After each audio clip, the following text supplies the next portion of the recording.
জ্যান্ত চারাপোনা মাছ নিয়েছিলাম, তো সেই মাছটা দেখো কড়াইয়ে সর্ষের তেলের মধ্যে দিয়েছি ভাজতে। এক পিঠ ভাজা হয়ে গিয়েছে, এক পিঠ উল্টে দিয়েছি, সুন্দর করে ভেজে নেব।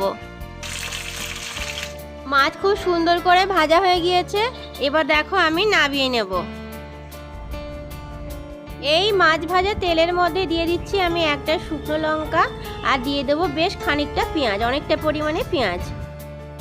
পেঁয়াজটা একটু ভাজা হয়ে গিয়েছে, এবার আমি দেব খানিকটা রসুন।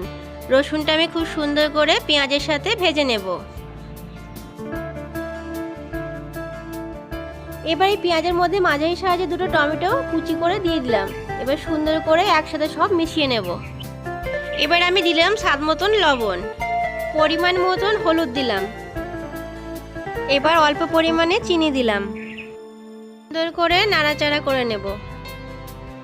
সামান্য পরিমাণে জিরে গুঁড়ো দিলাম, দিচ্ছি অল্প পরিমাণে ধনে গুঁড়ো, দিচ্ছি স্বাদ মতন ঝাল লঙ্কার গুঁড়ো, অল্প পরিমাণে জল দিচ্ছি। মশলাটা আমার কড়াই লেগে যাচ্ছে সেই কারণে।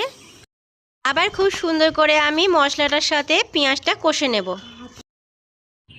মশলাটা আমার একদম কষা হয়ে গিয়েছিল, তাই আমি এবার অল্প জল দিয়েছি। মাছগুলো কড়াইয়ে দিয়ে দেবো, মশলাটা যাতে মাছের মধ্যে সম্পূর্ণভাবে ঢোকে সেই কারণে আমি জলটা দিয়েছি। আমি একটু মাখো মাখো করে নেব।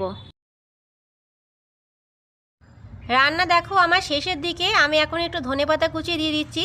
এবার আমি একটু ঢেকে দেবো যাতে ধনেপাতার গন্ধটা আমার মাছের মধ্যে সুন্দরভাবে ঢুকে যায়।